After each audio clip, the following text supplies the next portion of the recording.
Magrace est le nom d'un rayonnant bébé né en Afrique d'une jeune mère âgée de 16 ans dénommée Princesse. En fait, Magrace était le fruit d'une relation secrète entre Princesse et un jeune homme nommé Despy âgé de 19 ans. Ce dernier n'a pas hésité à nier d'être l'auteur de cette grossesse devant ses parents lorsque les parents de Princesse étaient venus rencontrer ses parents pour parler de la grossesse de Princesse. De retour à leur domicile, les parents de Princesse, qui sont de religion chrétienne et d'une famille connue de la communauté d'une église dans leur quartier qu'on appelle MVJC, Mission des Vainqueurs en Jésus-Christ, ont décidé que Princesse, leur fille, quitte la maison pour éviter que leur famille soit la risée de toute la communauté. Princesse se retrouva rejetée de ses origines avec son bébé. Elle décida de se battre maint et fort pour s'occuper toute seule de sa fille Magrace et de faire en sorte qu'elle ne manque de rien. 19 ans plus tard, Princesse, sachant déjà qu'elle n'avait plus assez de temps à vivre, toute seule à la maison, décède d'un cancer qu'elle avait contracté à cause de la grossesse précoce qu'elle a eue plus jeune, alors que Magrace, sa fille, revenait à toute vitesse de l'école après les résultats de son examen pour annoncer la bonne nouvelle à sa mère. À son arrivée à la maison, Magrace, ignorante sur la maladie de sa mère, découvrit sa mère couchée sur le sol, sans vie, et se met à pleurer à chaudes larmes sans s'arrêter. Magrace se retrouva seule, livrée à elle-même. Elle décida donc de se battre pour poursuivre ses études après son admission à l'université en droit. Elle se mit à vendre des fruits dans la cité du campus où elle habitait désormais avec Jérôme, sa coloc, une étudiante dans la même fac qu'elle. Tous les deux devinrent vite de meilleurs amis parce qu'elle habitait le même domaine.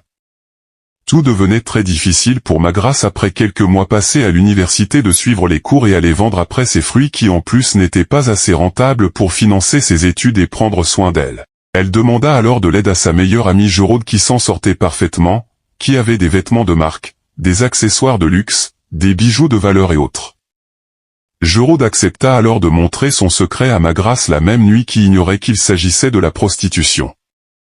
La première nuit de Magrace a été surprenante et un peu compliquée pour elle d'accepter de faire ce job et de se rendre sur les trottoirs dans les rues, mais avec l'insistance de son amie, elle finit par accepter de s'engager. Plus le temps passait, Magrace s'habituait à son nouveau job et se faisait assez d'argent avec son amie Sandrine. Toutes deux étaient heureuses de tout cet argent qu'elles se faisaient, mais soudain tout à coup brusquement tout bouscula et rien ne marchait pour les deux jeunes filles.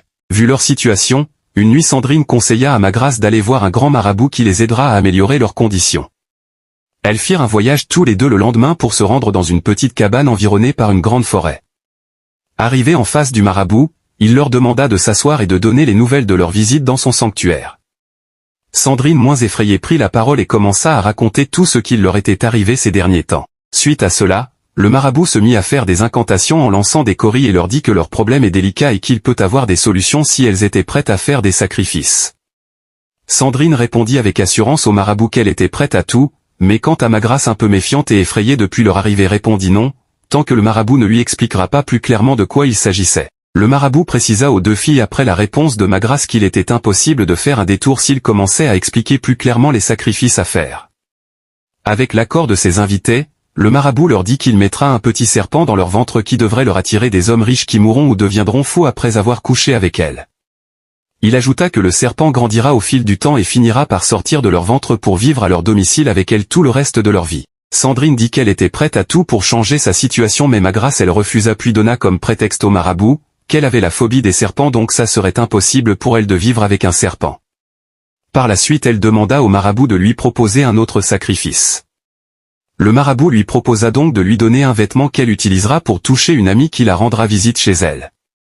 Il ajouta que cette personne restera immobile après qu'elle aura fait cela et devra garder la personne dans une pièce sans où personne pourrait le voir. Après cela, elle aura de l'argent sur une durée d'1 an. Une fois le temps écoulé, elle devra revenir pour renouveler son sacrifice chez lui. Magrace trouva encore que ce sacrifice était compliqué pour elle à faire parce qu'elle culpabiliserait d'empêcher une personne de vivre librement sa vie pendant 1 an. Le marabout est intervenu en lui disant qu'elle sait qu'il n'y a pas de détour, donc elle serait obligée tout compte fait de faire le choix de son sacrifice. Le marabout demanda ensuite la permission à ses visiteurs pour aller chercher une plante plus loin dans la forêt, le temps que Magrace se décide. Après son départ, Magrace profita pour s'enfuir du sanctuaire et se débrouilla pour retourner où elles étaient quittées. 2 jours après, le marabout, ayant aimé la preuve d'humanité dont Magrace avait fait preuve devant lui, décida de la contacter pour lui prévenir de ne pas demander de l'argent à son amie Sandrine qui était allée au bout de son engagement.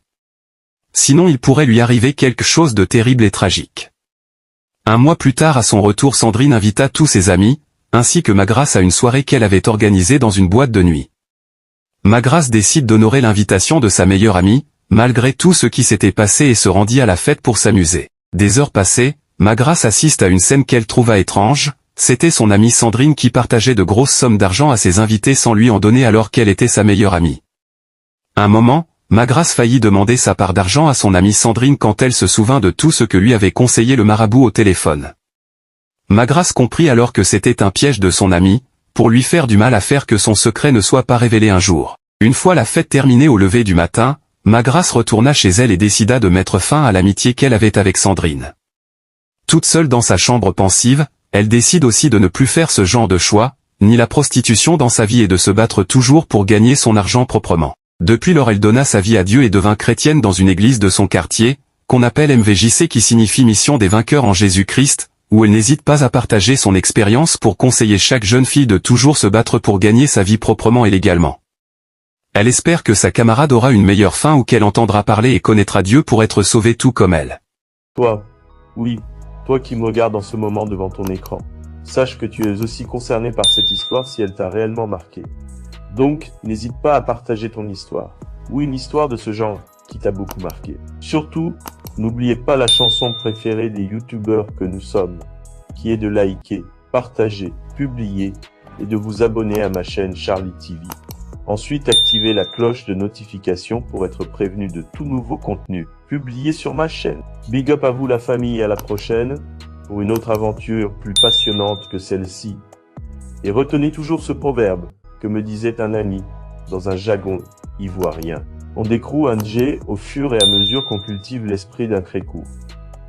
Mais évitons de se tourner vers les badjés pour nourrir cet esprit. Cela signifie qu'il est bon de penser à comment devenir riche, mais d'éviter d'utiliser une quelconque forme de magie noire ou pacte avec le diable pour parvenir à ses fins.